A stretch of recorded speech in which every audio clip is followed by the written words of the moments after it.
आम आदमी party press conference कर रही है, सुनिए।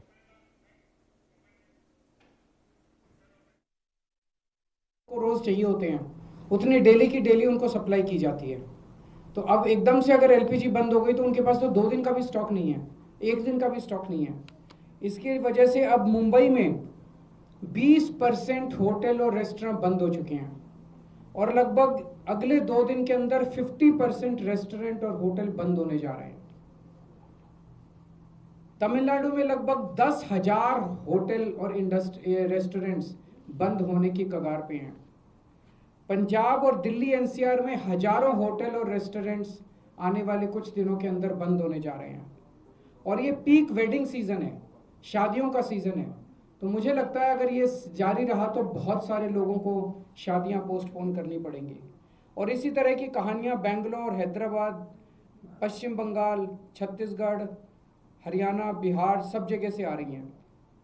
मोरबी जो गुजरात में है, जिसको कि टाइल इंडस्ट्री का एक तरह से कैपिटल माना गया है, वहाँ पे 650 इंडस्ट्रीज हैं। उनमें से 170 इंडस्ट्री बंद हो चुकी है और 1 लाख लोग बेरोजगार हो चुके हैं। पूरे देश में इससे 1 करोड़ से ज़्यादा लोगों के एकदम से बेरोजगार हो जाने की आशंका है।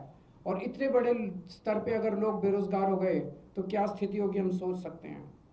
और पिछले दिनों में सरकार ने कॉमर्शियल भी और डोमेस्टिक भी दोनों एलपीजी के दाम काफ़ी ज़्यादा बढ़ा दिए हैं। जो सरकार ने बढ़ाए वो तो अलग है, लेकिन अब मार्केट में जम के ब्लैक हो रही है एलपीजी की चारों तरफ। हमें ये समझना पड़ेगा ये क्यों हो रहा है।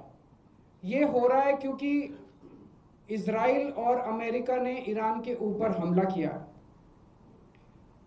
स्ट्रेट ऑफ हॉर्मुज जो है, वहाँ से दुनिया का काफ़ी ज़्यादा तेल और गैस जो है उसका आवागमन होता है।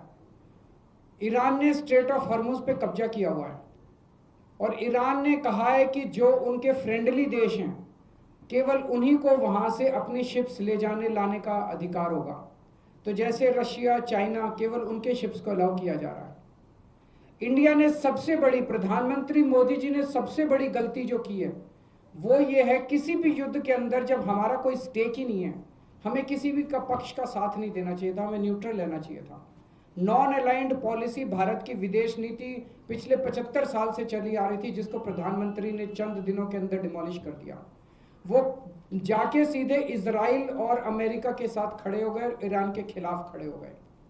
युद्ध शुरू होने के 1 दिन पहले उन्हें इजराइल जाने की क्या जरूरत थी? युद्ध शुरू होने के 1 दिन पहले उन्होंने नेतन्याहू को झप्पी पाने की क्या जरूरत थी? ये करके उन्होंने पूरे देश को संकट के अंदर डाल दिया है। और वो ऐसा क्यों कर रहे हैं ये हमारी समझ के परे है।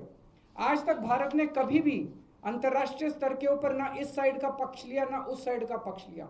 इवन कोल्ड वॉर के जमाने में भी जब जो 2 पोल्स होते थे दुनिया के, उस वक्त भी भारत जो है नॉन अलाइंड मूवमेंट का पक्षधर था, तब भी हमने किसी का पक्ष नहीं लिया।